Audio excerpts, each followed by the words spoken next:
Voy a recibir acá en nuestro living virtual a Axel Kicillof, el gobernador de la provincia de Buenos Aires. Buenas noches, Axel, ¿cómo estás? Ale Berkovich, desde C5N. Buenas noches, Ale, te escuchaba atentamente. Sí, decime. Bueno, la primera preocupación es, por supuesto, sobre la Villa Azul, sobre el conurbano sur. Hoy ya se confirmaron, hasta donde yo vi, 93 casos ahí. Está por 15 días cerrado el acceso y la salida del barrio para sus casi 3.000 habitantes. ¿Hay posibilidades de que esto ocurra en otras villas de las más de 1.000 que tiene la provincia, Axel? Mira, hoy llegaron también resultados de más testeos y ya hay 144 casos positivos. Así que la situación es que todavía hay algunos exámenes que no tienen resultado ahí en el barrio Villa Azul y bueno, esperándolo. Como vos decías, se ha adoptado una medida de cuarentena en realidad más estricta porque obviamente hay un contagio bastante difundido y la idea es asistir a los que están en el barrio para que ese contagio no se traslade a otros lugares. Un poco un criterio epidemiológico de aislación más fuerte y de aislamiento más fuerte en aquellos sectores donde hay más contagios. Con respecto a la situación, acá tenía los datos, a ver qué... sobre el total de casos en la provincia de Buenos Aires, que son 4.453, hay 634 que están distribuidos en toda la provincia en barrios populares. Así que de esos 634, como decíamos, 144 son del barrio Villaverde, ahí en Quilmes y Avellaneda. ¿Qué otros focos tienen ustedes, y el Ministerio de Salud de la Nación en el plan detectar en la mira para ver si puede pasar algo así? Mira, hoy hubo operativo en el barrio 9 de Julio, en Don Orione y en La Cava, más o menos 6.000 personas, no testeadas, sino que se testea cuando hay algún síntoma, y la verdad que la cantidad de sospechosos, 16.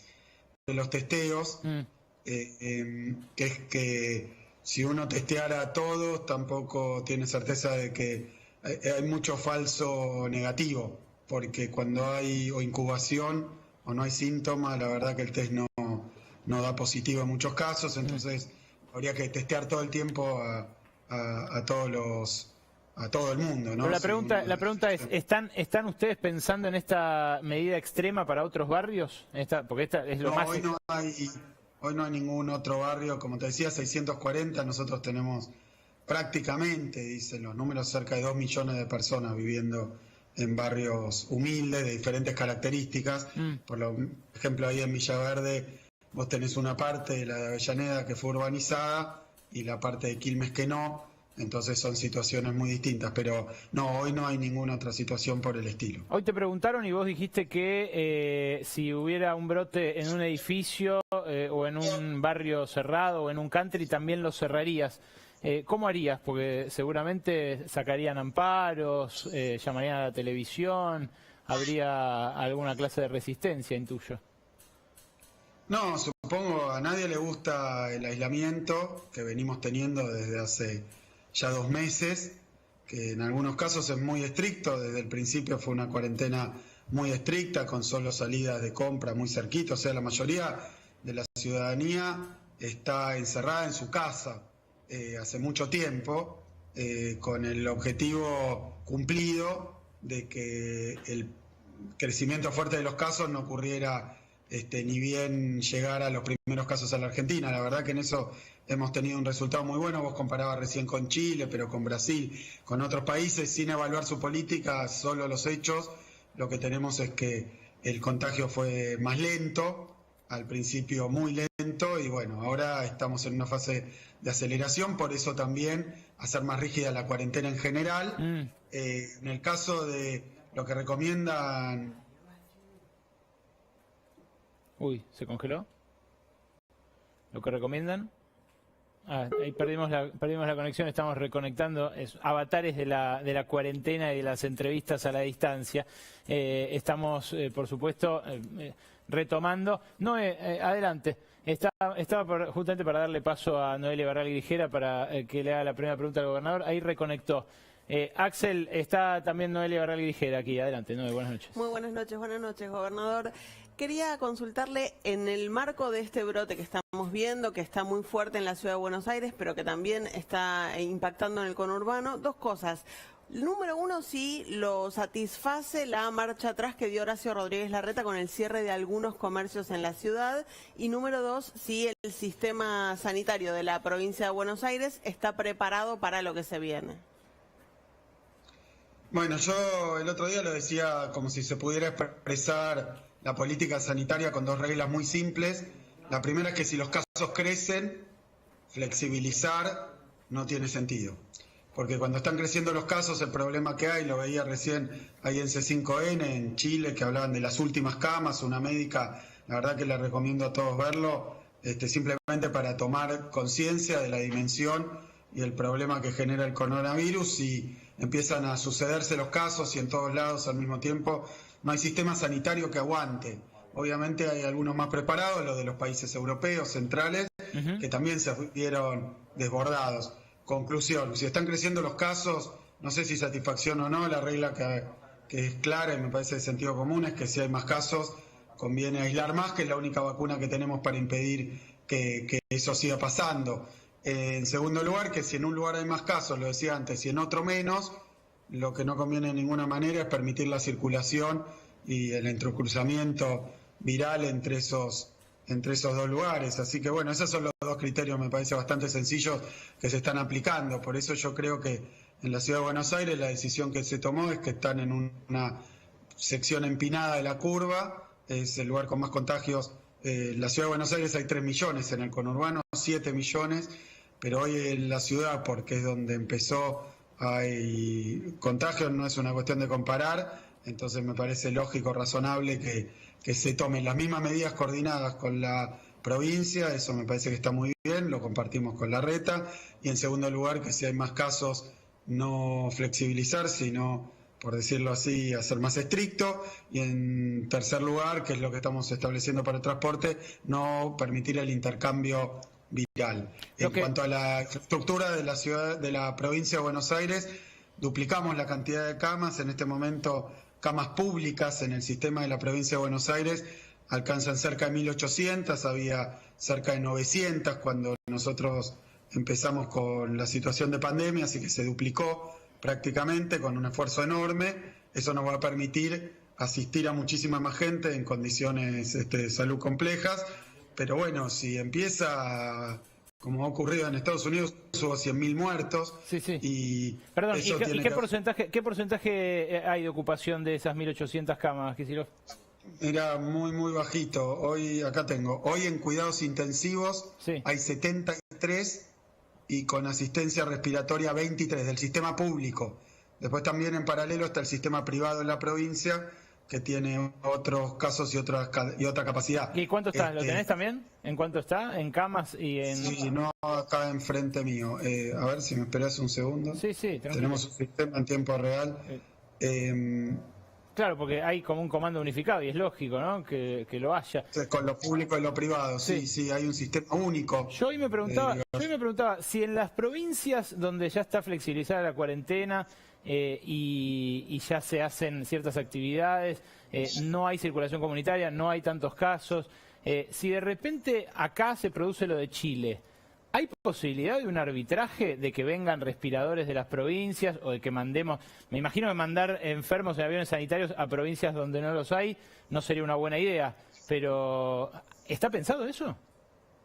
Sí, hay muchísima planificación a nivel nacional y provincial. Acá tengo el número de camas. El total de camas de cuidados intensivos en la provincia asciende a 4.577, según el sistema unificado. ¿Y cuántos ocupadas? 1.858 del total. Claro, no por coronavirus necesariamente, claro. digamos. Claro, lo que pasa es eso. Yo el otro día lo trataba de explicar.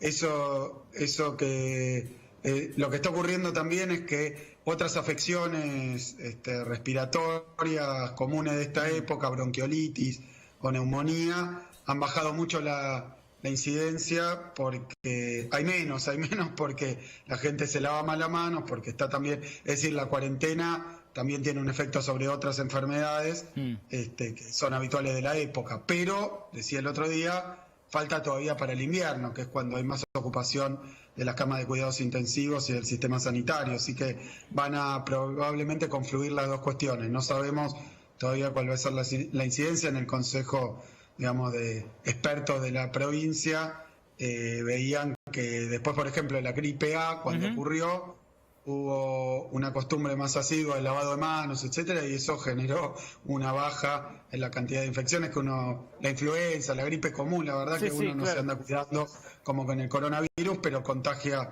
muchas veces de la misma manera, Axel, ¿no? Llevándose a la boca. No quiero dejar de preguntarte por la política nacional, aunque sea un par de cosas, pero antes que eso, esta mañana un funcionario del Ministerio de Desarrollo Social, el funcionario de Daniel Arroyo, el llamado Daniel Menéndez, que además es un dirigente, ¿no? Un referente de una organización de base, dijo esto, que muy brevemente sintetizamos en este audio.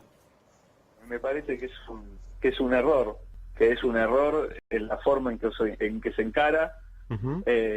Pareciera como que se construyen guetos de pobres, ¿no? Y se confina a la gente pensando que con la policía se puede, y con un cerco represivo se puede evitar una situación que tiene que ver con un esquema comunitario y no con un esquema represivo. Nosotros desde los movimientos sociales propusimos siempre la idea de que el barrio cuida al barrio, que en definitiva es lo que pasa, la gente no sale del barrio porque la gente es consciente del riesgo que se corre. Es así, la cuarentena ya tiene efectos muy desiguales según la clase social, pero lo que decía Menéndez es otra cosa, que se están creando guetos de pobres. Mira, el modo en el que se implementó la cuarentena contó con participación de referentes del barrio y la verdad que es una política para cuidar a la gente, no es para nada con un fin represivo. Imagínate, el tema es que no haya movimiento para evitar las infecciones. La cuarentena es obligatoria hoy en buena parte del territorio de la República Argentina, particularmente del AMBA, y en este caso, como hay una masividad de los contagios, la idea es evitarlo y no tiene que ver con, como lo decía hoy, era tu primera pregunta. Es la recomendación, obviamente contra la voluntad, si fuera generalizado no se puede hacer ni la intención. El tema es también cuidar, y sabemos que lo que pasó en los barrios populares de la capital tuvo que ver con que a veces la gente no quería abandonar su lugar su vivienda por miedo a que le faltara algo o algún hecho de inseguridad. También son muchos factores. Yo lo que te digo es que la decisión se tomó por parte de la provincia con la participación de los dos intendentes, de referentes del barrio, de nuestro Ministerio de Desarrollo Social. Particularmente, tampoco a uno se le ocurren estas cosas, son medidas sanitarias para evitar que haya difusión de los contagios y nada más, y me parece que se está asistiendo, obviamente. Son cuestiones, todo lo que está pasando es difícil prepararlo y que no haya ningún problema en la implementación. La idea es suplirlo de todo lo que necesitan y de manera de evitar que eso. Ahí muy cerca está también Itatí, entonces la idea es que no irradie, que no se difunda, pero tampoco tiene que ver con la clase social, es una medida sanitaria y el virus, si afectara, lo decía hoy a la mañana, algún otro lugar con mucha incidencia, se buscaría también una cuarentena mucho más estricta. Obviamente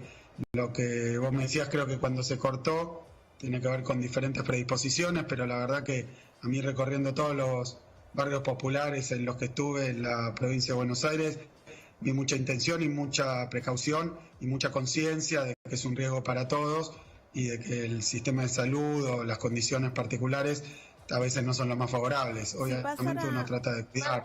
Perdón, Axel, si pasara lo mismo que está sucediendo en Villa Azul, en Villa Itatí, que tiene muchísima más cantidad de población, ¿te imaginas que también la medida sería cerrar el barrio?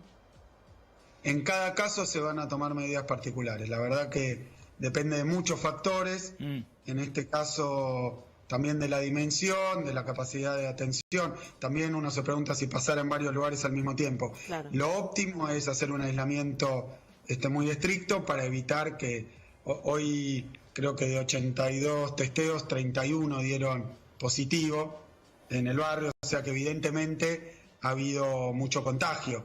Y lo vimos también en los barrios humildes, en 31 y en 1114, en la Ciudad de Buenos Aires hay más de 2.000, creo que 2.500 contagios.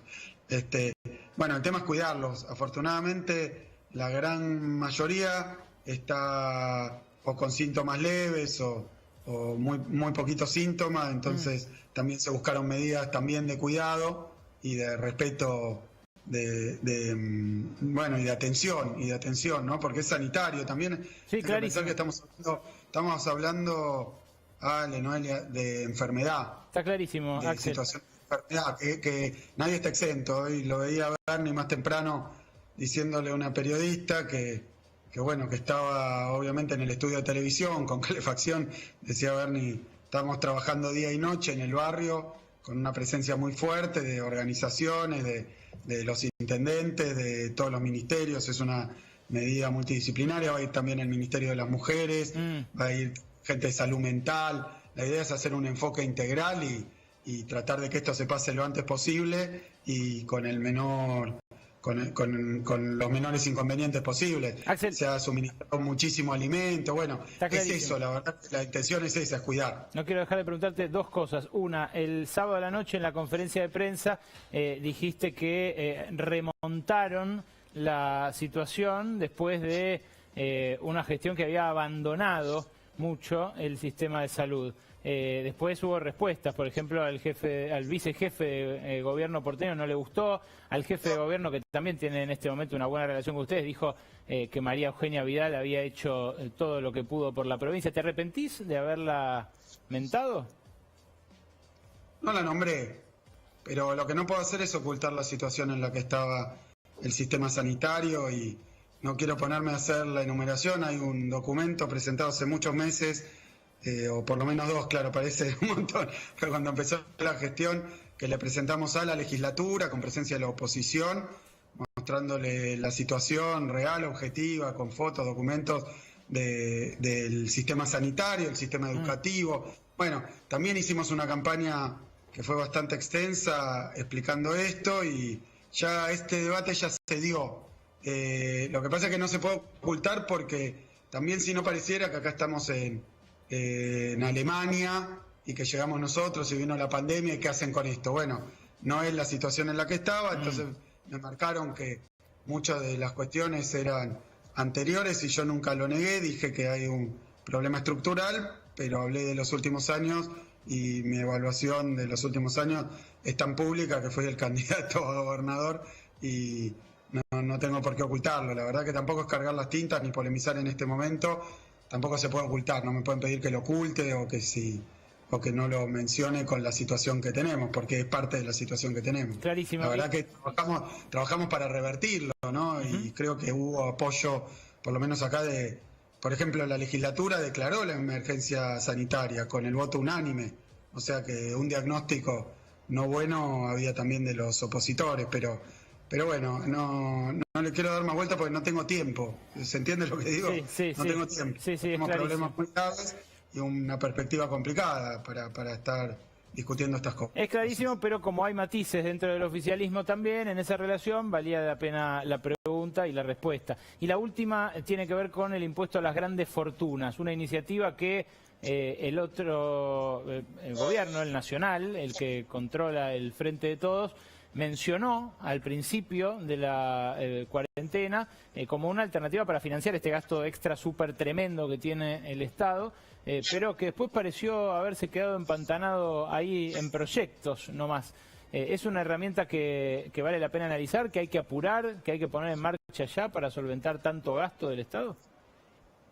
Mira, yo vengo, sabés, Alejandro, que tiene que ver con mi especialidad universitaria, académica y profesional. Vengo estudiando lo que está pasando en todo el planeta.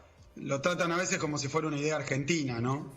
y la verdad que no estaría ni mal ni bien, pero no es verdad. Se está discutiendo en todo el planeta cómo financiar los gastos excesivos que genera la pandemia, la caída de ingresos, y obviamente ante una situación así se proponen medidas muchas veces extraordinarias que tienen que ver obviamente con la capacidad contributiva. En este momento hay gente que no se le puede cobrar ni el alquiler, ni tiene para pagar lo mínimo indispensable porque perdió el ingreso.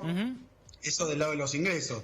Pero después está la riqueza, lo que hay de riqueza acumulada. Me parece que en otros países hay unas tasas mucho más elevadas de gravamen sobre la riqueza, o sea, se les cobra más y de una manera muy significativa a los que más tienen. A mí ese criterio tiene que ver con algo que también se ha visto en la pandemia, que es que, lo decía hoy Alberto, presentó acá en La Plata, vino a presentar un plan de obras para este tiempo, y decía, una cuestión que exhibió y nadie se puede hacer el distraído de la pandemia, es la enorme desigualdad que hay en la Argentina. Algunos se habían acostumbrado, nosotros vinimos a tratar de revertirla, y me parece que en un momento donde caen muchísimos los ingresos de algunos ya no tienen la olla para rascar ni siquiera de sus ahorros, hay otras grandes fortunas, esa desigualdad es de todo el mundo, y a quién va a financiar esto sino con un sistema impositivo progresivo que le cobre más al que más tiene. Me parece evidente, de todas maneras no es una decisión que podamos tomar en la provincia, lo tiene que discutir el Congreso. No, bueno. Me parece una buena discusión, es una buena discusión para tener ahora. Ustedes intentaron subir alícuotas a las grandes extensiones de tierra en la provincia de Buenos Aires y hubo todo un debate a principios de este año, por eso también vale la pregunta. Totalmente, no, estoy dándote mi respuesta. Para mí, obviamente, el sistema impositivo, todo se rasga la vestidura diciendo que es regresivo, o sea que le cobra más a los que menos tienen, pero esos mismos, cada vez que hay una discusión sobre cómo hacerlo más progresivo, más en el marco de una pandemia y de una emergencia como la que hay, se rasga la vestidura para que no se discuta nada. Entonces, creo que es buen momento para dar esa discusión de manera colectiva también, porque, Alejandro, no es una cuestión solo de hacerlo, sino también de cobrar conciencia y de dar esas discusiones que sirven para transformar la sociedad. Es muy fácil decirlo, pero ahora muchos están ahí nerviosos porque obviamente, como vos también lo marcabas, la enfermedad afecta más a los que menos tienen, y parece que algunos descubren cómo se vive en algunos lugares de la República Argentina. Lo que hay que hacer no es ahora estar preocupado porque eso puede pasar a otro lado, sino básicamente solucionarlo, usar esto para que se vea y después empezar a solucionarlo. Es precisamente lo que dijo Alberto, y tiene que ver también indudablemente con el sistema impositivo. Si no tenemos un sistema impositivo más justo, si no tenemos una sociedad más justa, como dijo Máximo el otro día, estamos viendo que cada 4 o 5 años aparece otra pandemia, el SARS, el MERS, ahora coronavirus. Entonces, ya previendo esto, hay que ir anticipándose, y más allá de la justicia general, creo que nos tiene que encontrar mucho mejor parados en el terreno de la equidad a la salida de esta pandemia. Hay que construir una sociedad post-pandemia. No es que, como discuten los filósofos, un día va a estar construida, sino que hay que empezar a construirla a partir de hoy. También es un tema a instalar en las cabezas de la gente esta discusión, no el resultado. Tendremos que dar la discusión. Hacemos lo que podemos cada martes, Kicillof. Gracias. Está muy bien. Gracias por Muchas este gracias. rato. Hasta luego. El gobernador de la provincia de Buenos Aires, Axel Kicillof, con todos los temas que preocupan de la provincia, pero también, por supuesto, como economista, metiéndose en la discusión que yo considero la madre de toda la batalla. Si el sistema impositivo sigue siendo así injusto, vamos a seguir teniendo esta sociedad injusta y se van a seguir enfermando